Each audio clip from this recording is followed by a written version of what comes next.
What's up, YouTube? It's the Wasatch Wizard, and I want to thank you guys so much for letting me in on the premiere train today. We have 8 channels lined up. We just had Will's Treasure. Today, I want to start a continuous series I started about the history of coins with the Roosevelt Dime.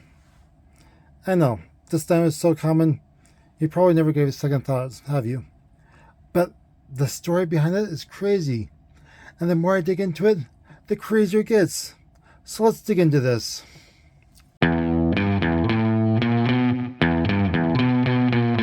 Let's start the story in 1920. Franklin Delano Roosevelt, or FDR, was inspired by politics by Theodore Roosevelt, or Teddy Roosevelt. Now, I know they're both Roosevelts, don't get it confused like I do. FDR did a lot in politics.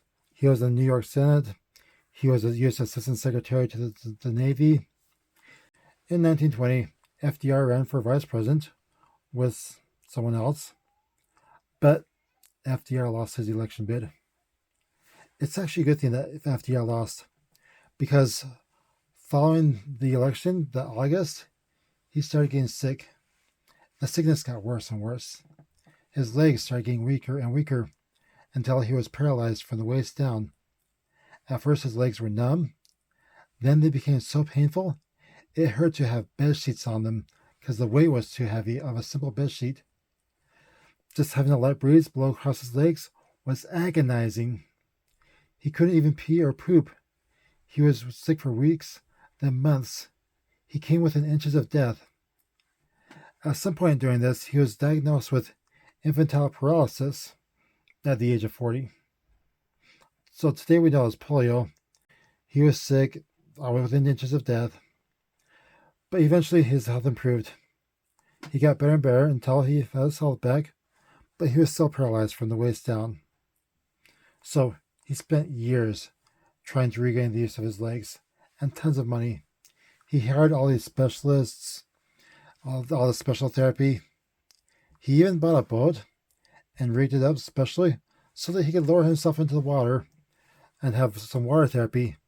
He was on this boat for like a year. Spent so much money, it nearly wiped out all of his inheritance. And he never did regain the full use of his legs. So, because of his politics, and because he was afraid that a handicap would make him look weak, he hid his handicap for the rest of his life as much as he could. He almost never spoke of it. So after he recovered in 1928, someone in his party convinced him to run for governor of New York. He was hesitant, but finally was talked into it, and on January 1st, 1929, he became the governor of New York. Now, the timing here is another crazy thing, because it's 1929. The October had Black Thursday, and the stock market crashed. That started the Great Depression. Because he had been out of politics for the last decade or so, he didn't get any blame for it. He was able to implement his progressive agenda as a way of helping New York through the Great Depression. 4 years later, he ran for president of the United States. He ran against Herbert Hoover. Now, the American people blamed Hoover for the Depression, and they wanted a change. So FDR was elected president in 1932. On March 1933, FDR was inaugurated president of the United States. In his inauguration speech, he famously said that the only thing we have to fear is fear itself. He ran on a platform of a New Deal, and he said right to work. He immediately declared a bank holiday to stop all those runs on the banks. A month after his inauguration, he ordered Americans to turn in all their gold bullion and coins and redeem them for fiat cash. There was an executive order that was signed, Congress passed some bills. In a few months, it was illegal for Americans to hold gold as money, and that let him implement the New Deal. The New Deal had all crazy kinds of things in it. For example, just here in Utah, I have a local school. It was built by the New Deal. It cost $1 million to build. Now that's not in today's money. This was 1933. It cost them $1 million to build this high school. It was the most expensive school that had ever been built at the time.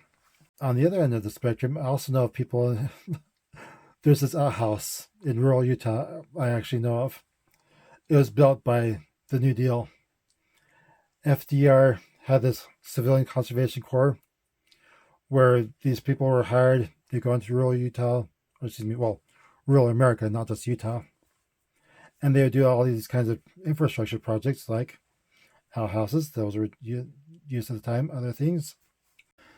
Now, after all this spending from the New Deal, America was still in the Great Depression. And he gave America a second New Deal with even more spending. Now, he was credited for ending the Great Depression, but there actually are economists then and now that argue all of Roosevelt's meddling actually made the Depression last longer than it should. But he was up for re-election in 1936, and he won. So the following fall, he founded the National Foundation for Infantile Paralysis. Now remember, this is what they called polio back then, what he was diagnosed with. So this was obviously something that was very near and dear to his heart. And he had this new foundation. He recruited people to help him with it, including the famous actor Eddie Cantor.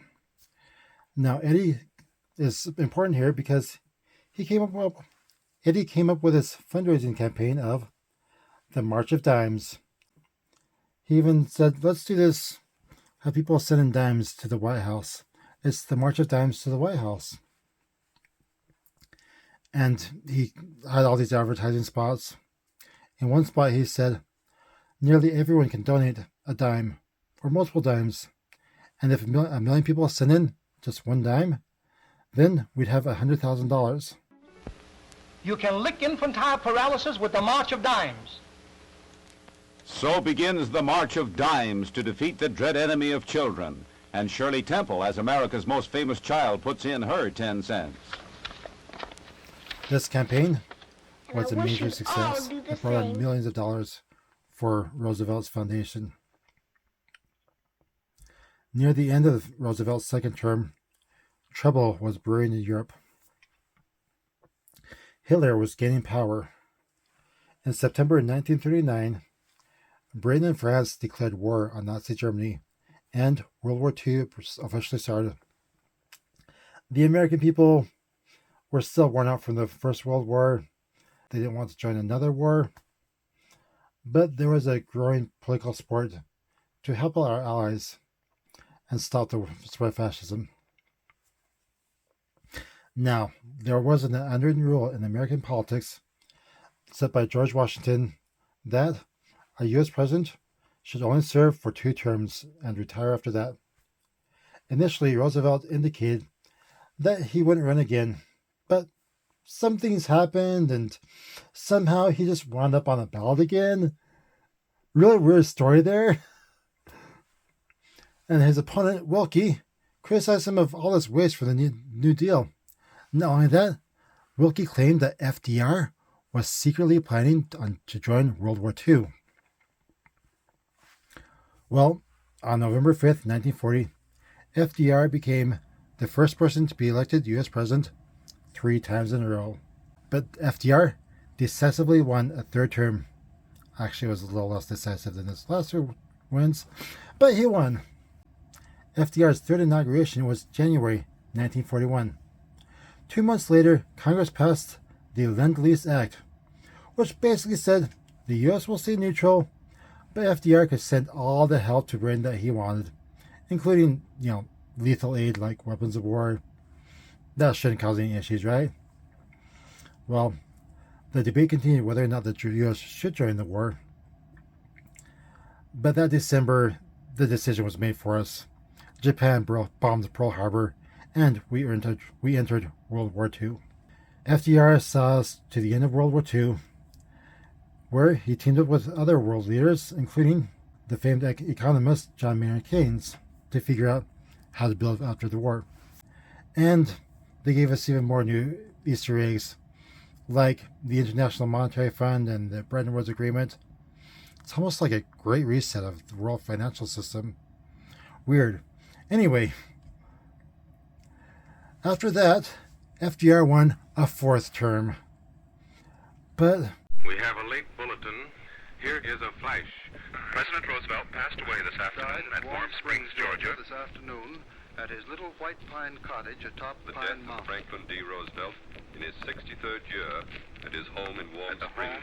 now it's worth noting that 2 years after FDR died, the 22nd Amendment was passed, which ensures that FDR is also the last president to ever serve more than 2 terms.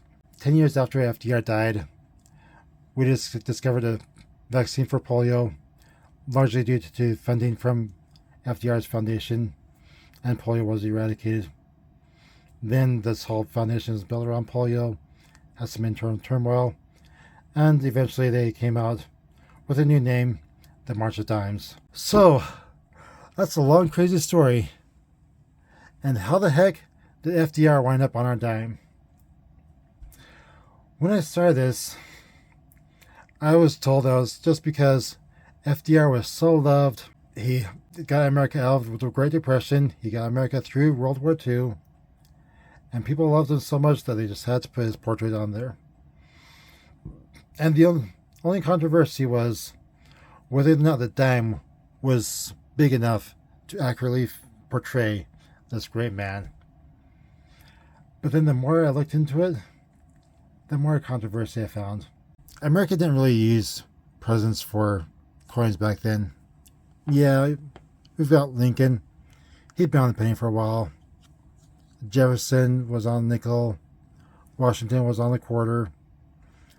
We had these 3 presidents. But all 3 of these presidents had a long time after their death to prove their lasting legacy. FDR? He was dead for 2 months and they were talking about putting him on a coin. Then they rushed things through and they released the Roosevelt Dime January 30th, 1946. It was his birthday. He would have been 46. It was right after his death.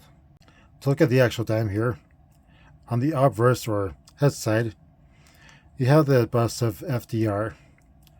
And the words Liberty and God We Trust, the year. Sometimes you'll have a mint mark. On the reverse side, you have the torch, the olive branch, and the oak branch. The torch in the center stands for liberty, while the olive branch on the left is peace, and the oak branch on the right stands for strength. Then, of course, you have around it United States of America, one dime, e pluribus unum, out of many one. Roosevelt dimes from 1946 to 1964 are made of silver, like this one here. Dimes made 1965 and later are copper clad. The whole story behind that is I'll have to leave for another video. Thanks so very much for joining me on the Premier Train. Be sure to check out Wild West Stacker next, and have a magical day.